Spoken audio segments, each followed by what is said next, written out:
On the first metric, the replacement rates, we scored bottom out of all of the G7 countries. Oh dear. Hello, everyone, and welcome back to the Personal Investor Podcast. I'm Ed Monk, and I'm joined today by my Fidelity colleague, Marianna Hunt, to talk about Britain's state pension, a subject never too far from the headlines. Specifically, we'll be talking about how well the UK pension stacks up versus similar payments from other countries. Before we get into the details, let me remind you that if you find this video useful or interesting, to please subscribe to the channel. Give us a like, join the discussion in the comments if you'd like to do that. It really does help others find what we're doing here, and it means that you're going to get new content as soon as it is released. That all said, Marianna, welcome along. How are you? I'm well, thanks. How are you, Ed? I'm well. UK state pension. Let's clear off some of the headline details of it before we get into the comparison work that you've been working on. What do we need to know about the state pension? How much is it worth? And what do you need to do to get it? Okay, so the UK state pension is a regular lifelong payment that you get once you reach state pension age. Now that's currently age 66, but it'll be going up to 67 by 2028, and it will go up further from there. Now, to qualify for any state pension at all, you need at least 10 years of qualifying national insurance contributions or credits, and to get the full amount, you need at least 35 years. Now, that full amount for this year is just under £12,000 per year, but it does vary. So that's because of the triple lock guarantee, which is a promise the UK government makes to increase state pensions by inflation, average wage growth, or 2.5%, whichever of those is highest.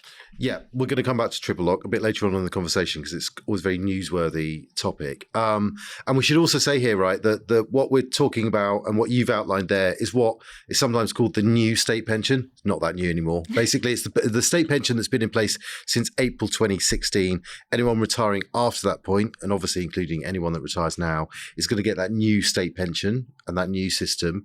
Before that, and clearly there's lots of pensioners living with the state pension from before then, that was an older system. The basic state pension, that was called, a lower amount, but supplemented, or it could be supplemented with other additional state pension payments.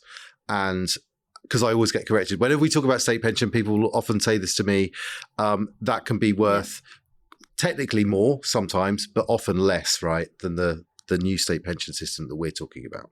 Yes, and it flags one of the issues that you always have with state pensions is that whenever you change something, there's always a group that feels hard done by. So that is a problem for governments. Yeah, it is. Okay, so what you were doing, Marianna, in a written article in the last couple of weeks was comparing our system with the systems of other countries. So what did you do, and what caveats should we bear in mind when you're talking to us about this work? So the first thing I should say is that comparing different state pension systems is a minefield. Nightmare. It is very hard to compare like for like because these are all different systems that work in different ways.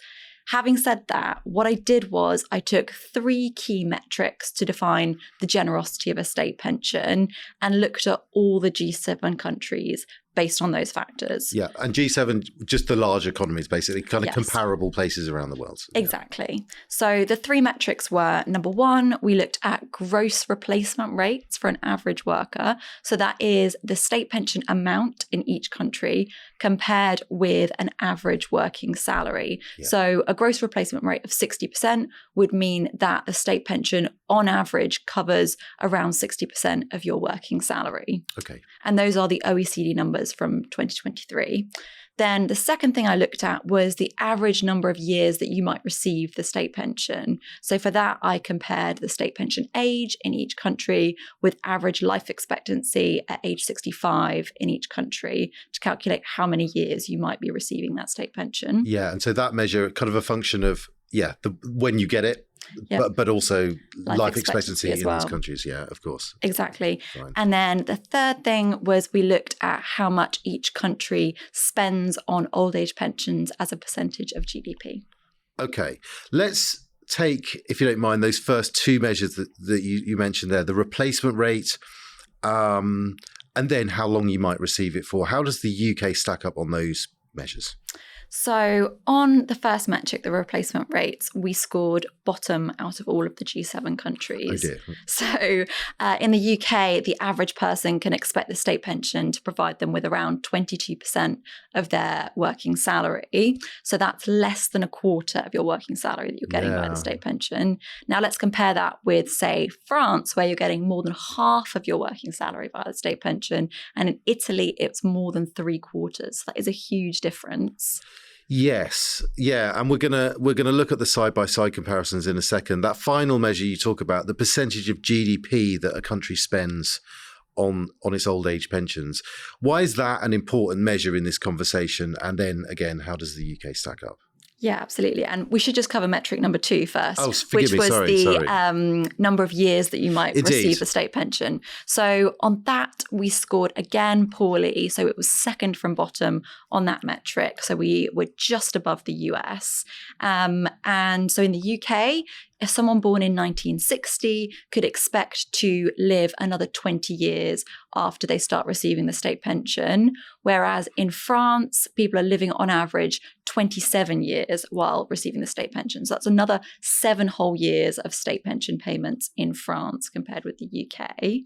Okay. And then on to the third metric, which was the GDP. So we scored bottom again, unfortunately, on that one. Joint bottom with Canada this time. And bottom being the smallest percentage of GDP. Exactly. Right. So we spend about 4.7% of GDP on state pensions. Now, these are the 2023 numbers, so it will look a little bit different now. And if you compare that with, again, France and Italy, they're spending more than 12% of GDP on state pensions. Now, you can actually flip this, and some people would see this, and actually all of the data as a positive, in fact, arguing that, maybe it's a good thing that we spend less of our GDP on state pensions because that means it's less of a fiscal burden. And really kind of whether you agree with that or not kind of depends on your worldview. Do you want a big state, high taxes, government pays for everything, or do you want a small state, lower taxes? It's on you to sort yourself out. It is a political question. We're going to come on to it. Let's bring a chart up if we can that kind of tells us, all the things that you said there about where the UK sits in comparison with the G7 countries. And it's that final column that you can see on the right-hand side there that kind of ranks us. Yeah, I mean, basically bottom in terms of its generosity. France, the most generous, as a sort of, amalgam of your 3 measures. Italy next, and then Germany just ahead of Japan, then Canada, then the US, and then at the bottom of the list, the UK. Was that surprising to you when you pulled all that together, given the wider discussions that are often had about the UK pension system? I think the message that I really wanted people to take from this, which I intuitively already knew, but I think it's really helpful to reinforce it, is that it doesn't reflect the fact that one country is, really hostile and stingy towards their pensioners.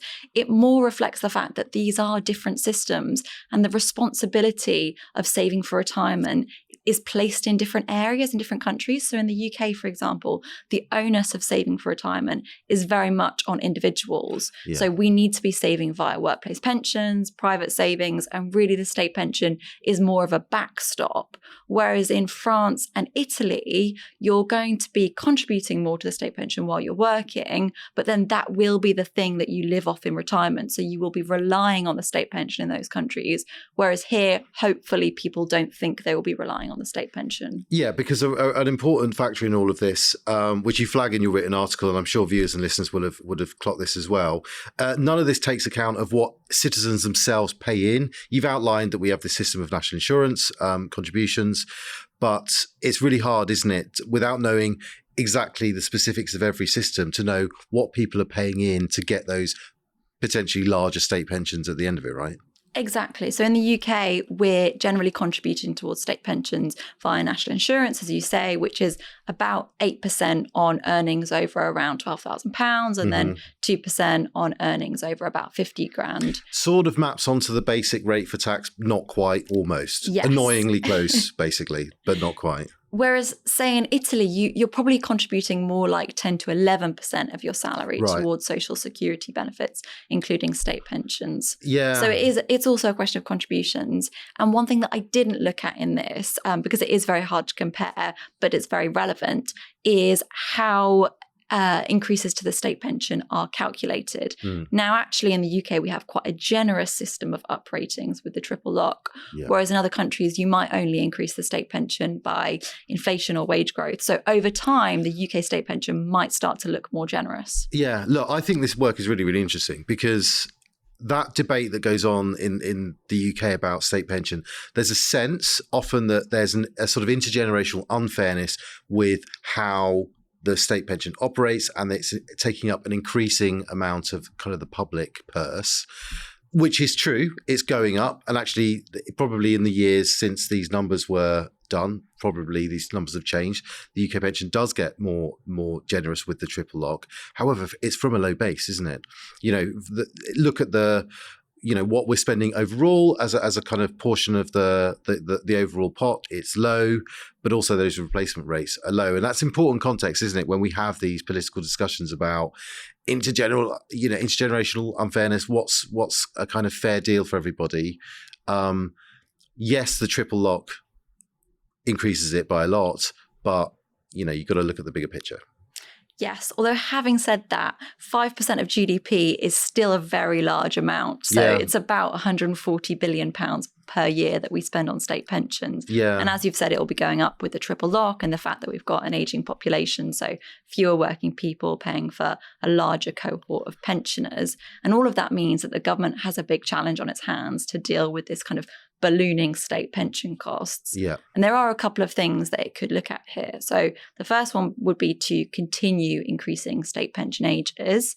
And part of that, one thing that is potentially on the table is actually introducing some kind of automatic system where the state pension age automatically increases with life expectancy.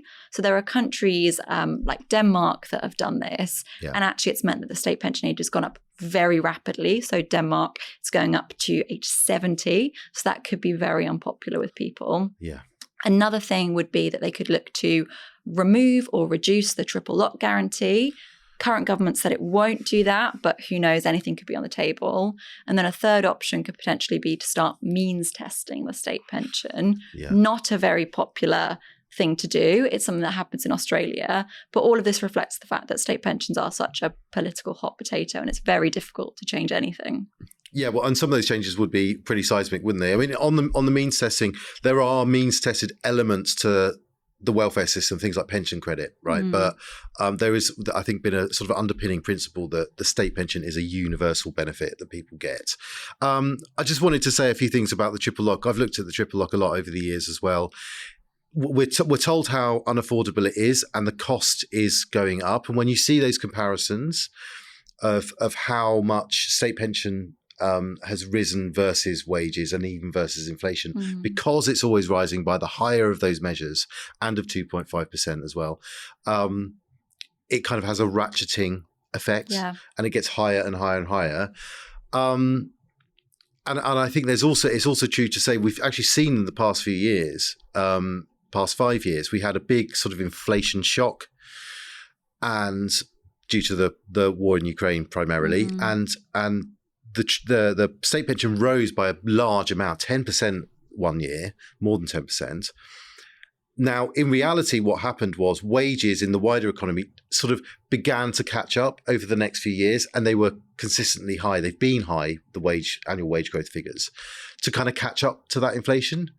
But for the triple lock, it kind of counts it again and again and again. Yeah. So you kind of get this effect where, one economic event is kind of counted 2-3 times by the triple lock. I think, and it's been said in commentary about it, that it's fine as long as you acknowledge that it's going to continually drag the state pension up versus wages and versus the wider economy. And that can be fine if you want to correct something, but it probably makes sense to have a logical endpoint to that and to say, well, actually, we want to spend this much on the state pension and we want it to be worth this much versus wages, right? And And I think the key message of all of this that I would really want individuals to take is that any contributions you can make now to your personal pension will really help and be beneficial in meaning that you can still retire how and when you want, rather than being beholden to when and if you might get a state pension. Yeah, and look, and we've kind of, I guess, painted a picture of the UK state pension being not as generous as other systems. That might be true. It's still really, really valuable, isn't it? This Absolutely. is like guaranteed income, which rises, as we're saying, at least with inflation, and better than that at the moment. Which that's just so expensive to replace any other way. Yeah, it's really, really important that people maximise their state pension. I know this will be a bit hollow for people who are already retired under an older system because they can't do anything about it. But for everyone else, it's really good advice, isn't it? To check your record, which is something you can do, and then maximise it. Definitely. Okay, Marianna, we have covered absolutely loads, so let's leave it for now. I will just remind you all that if you found this useful or interesting, to please subscribe to the channel. It means you'll get updated content as soon as it is released. Give us a like, share the episodes. It really does help other people find what we're doing here. That all said, Marianna, thanks for joining me. Thanks, Ed.